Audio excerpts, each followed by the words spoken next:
بسم اللہ الرحمن الرحیم۔ السلام علیکم۔ سخت سردی کی وجہ سے میرے ہاتھ پاؤں سن ہو رہے تھے۔ کئی دنوں سے دھوپ نہیں نکلی تھی اور شدید دھند نے ہر چیز کو اپنی لپیٹ میں لے رکھا تھا۔ میں چھت پر کپڑے دھونے میں لگی تھی۔ کپڑے دھو کر فارغ ہوئی تو مغرب کی اذان ہو رہی تھی۔ میں سیڑھیاں اتر کر نیچے آئی تو مجھے ممانی کے بولنے کی آواز سنائی دی۔ میں ایک دم سے خوش ہو گئی تھی۔ شاید فراز بھی ممانی کے ساتھ آیا ہو۔ فراز میرے ماموں کا بیٹا اور میرا منگیتر تھا۔ میں باورچی خانے میں چائے بناتے ہوئے مسلسل فراز کو سوچتی رہی۔ کمرے میں داخل ہوتے ہی میرے ارمانوں پر اوس پڑ گئی، کیونکہ ممانی کے ساتھ فراز دکھائی نہیں دے رہا تھا۔ ممانی نے میرے سلام کا جواب انتہائی بے رخی سے دیا اور مجھ پر دوسری نظر ڈالنا بھی گوارا نہ کیا۔ میں ان کو چائے پکڑا کر صوفے پر ٹک گئی۔ چچی ان پر پورا زور ڈال رہی تھی کہ وہ میری رخصتی جلد لے جائیں، پر ممانی کی ٹال مٹول صاف دکھائی دے رہی تھی۔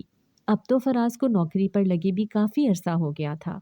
نہ جانے ممانی میری اور فراز کی شادی کو ہر بار کیوں ٹال دیتی تھی۔ ممانی کا کہنا تھا کہ پہلے بیٹیوں کو رخصت کروں گی، پھر بیٹے کی دلہن لاؤں گی۔ اب تو ممانی کی چھوٹی بیٹی کی شادی کو بھی سال سے اوپر کا عرصہ گزر چکا تھا۔ فراز ان کا اکلوتا بیٹا تھا۔ میرا خیال تھا کہ ماؤں کو جس طرح بیٹیوں کی شادی کا ارمان ہوتا ہے، اسی طرح بیٹوں کی شادی کی بھی چاہ ہوتی ہے، پر ممانی کو دیکھ کر نہیں لگتا تھا کہ انہیں بیٹی کی شادی کا بھی کوئی چاہ ہوگا۔ میری شادی کا کئی سالوں سے اٹکا ہوا مسئلہ آج بھی حل نہ ہو پایا۔ میں ایک ٹھنڈی سانس بھر کر وہاں سے اٹھ گئی۔ میرا نام امبر ہے۔ میرے ابا کا اپنا کپڑے کا چلتا کاروبار تھا۔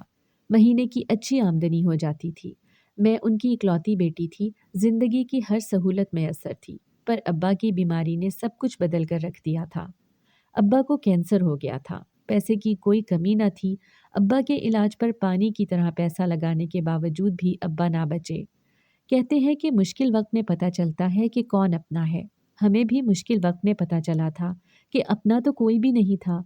ہمارے اچھے حالات کے دنوں میں ممانی مجھ پر جان دیتی تھی۔ ہر وقت امبر کی رٹ لگائے ابا اور اماں کے آگے پیچھے گھوما کرتی تھی۔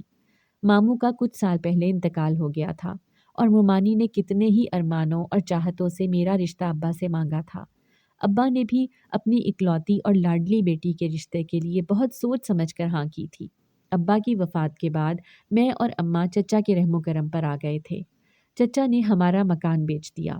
ان کا کہنا تھا کہ ابا کے کاروبار کے لیے پیسے درکار تھے۔ اگر مزید پیسے نہ لگائے گئے تو کاروبار بالکل تباہ ہو جائے گا۔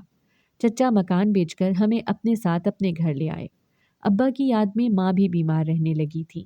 میرے چچا کا بھی اپنا کاروبار تھا اور وہ بھی مہینے کا اچھا خاصا کما لیتے تھے۔ کچھ عرصے میں چچا نے ابا کا کاروبار بھی اپنے کاروبار میں شامل کر لیا اور ہمیں کہہ دیا کہ ابا کا کاروبار ختم ہو چکا ہے۔ چچا کی 3 بیٹیاں تھیں۔ سب سے بڑی ندا میری ہی ہم عمر تھی، دوسرے نمبر پر صبا، جبکہ سب سے چھوٹی شانو تھی۔ میں پڑھائی میں بہت اچھی تھی اور مجھے پڑھنے کا شوق بھی تھا، لیکن یہ شوق ابا کی زندگی میں ہی پورا ہو سکا تھا۔ چچی نے یہ کہہ کر میری پڑھائی چھڑوا دی تھی کہ اب گھر کے کام کاج سیکھ لو، کہیں ایسا نہ ہو کہ شادی کے بعد تمہاری ماں کو تانے سننے پڑیں، جبکہ ان کی اپنی بیٹیاں بھی پڑھ رہی تھیں۔ چچی نے اپنے سارے گھر کا کام میرے اوپر ڈال دیا تھا اور خود چچی محلے کی خبرگیری میں کبھی ایک گھر تو کبھی دوسرے گھر پھرا کرتی اور محلے والوں کی خبریں ایک دوسرے کو پہنچانے میں اہم کردار ادا کرتی تھی۔ اماں نے شاید بھانپ لیا تھا کہ ممانی فراز کی اور میری شادی کے لیے ٹال مٹول سے کام لے رہی ہیں، اسی لیے اماں اپنی طرف سے ممانی پر پورا زور ڈال رہی تھی کہ وہ رخصتی کے لیے ہاں کر دیں۔ لیکن اب شاید ابا کی طرح سکون بھی اماں کی زندگی میں نہیں بچا تھا۔ میں صحن میں بیٹھی پودوں کی کاٹ چھانٹ میں مصروف تھی، تبھی میں نے تیمور کو گیٹ سے داخل ہوتے دیکھا۔ تیمور میری پھپھو کا بیٹا تھا۔ وہ سیدھا میری طرف ہی چلا آیا۔ وہ مجھ سے 6 سال چھوٹا تھا۔ کبھی تو فری بیٹھ جایا کریں، ہر وقت کاموں میں ہی لگی رہتی ہیں۔ تیمور نے آتے ہی ہمیشہ کی طرح اپنا شکوہ دہرایا تھا۔ میں مسکرا کر ٹال گئی اور اس سے اس کی پڑھائی کے بارے میں پوچھنے لگی۔ وہ کچھ دیر مجھ سے اپنی پڑھائی اور کالج کی باتیں کرتا رہا اور پھر اماں کو سلام کرنے اندر چلا گیا۔ اس کے جاتے ہی صبا فوراً میرے پاس آئی تھی۔ وہ پوچھنے لگی کہ تیمور مجھ سے کیا باتیں کر رہا تھا۔ میں نے اس کو بتایا کہ وہ اپنی پڑھائی کے سلسلے میں بات کر رہا تھا تو وہ منہ پھیر کر چلی گئی۔ اس نے اپنے منہ سے تو کبھی اقرار نہ کیا تھا، لیکن میں جانتی تھی کہ وہ تیمور کو پسند کرتی تھی۔ تیمور اچھا لڑکا تھا، سمجھدار اور ذہین تھا۔